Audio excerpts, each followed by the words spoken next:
Voting प्रक्रिया ही चालू असते।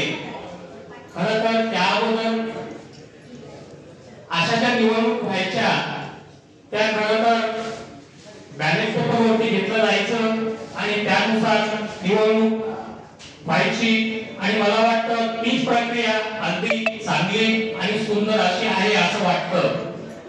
कारण की साहजिकच आहे, हे थोडक्यात सर्वसाधारण अशी गोष्ट आहे।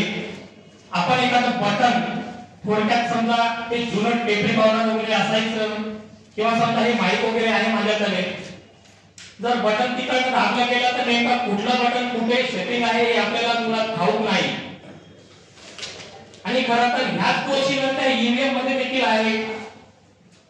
आपण काय करतो, वोटिंग करताना आपल्याला वाटतं की आपला हा उमेदवार आहे आणि मी निश्चित त्यांना वोटिंग करतो आहे, परंतु मुळात म्हणजे होतो काय आहे की आपण समजा वोटिंग आपल्या उमेदवाराला देतो, परंतु सेटिंग कुठे आहे हे खरं तर मुळात आपल्याला माहिती नाही।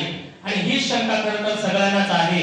यावरच ही आपली आजची चर्चासत्र आहे आणि आवर्जून यावरती आवाज उठवणं देखील गरजेचं आहे।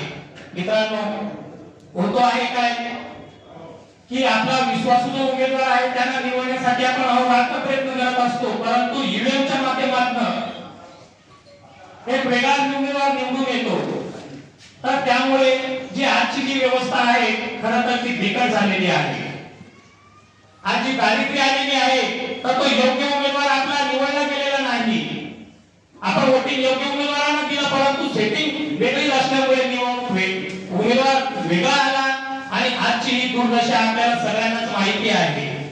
तर खरं हे बदल होण्यासाठी आजचा हा जो कार्यक्रम आहे तो घेतलेला आहे आणि आवर्जून अशाच कार्यक्रमाला आपण प्रोत्साहन देऊन पुढे काय असं प्रक्रिया ईव्हीएम वरती आपल्याला करता येईल, पुढे काय वाटचाल करता येईल याकडे खरं तर सगळ्यांनी एक आवर्जून लक्ष केंद्रित करून त्याच्यावरती उपाययोजना करायला हवं।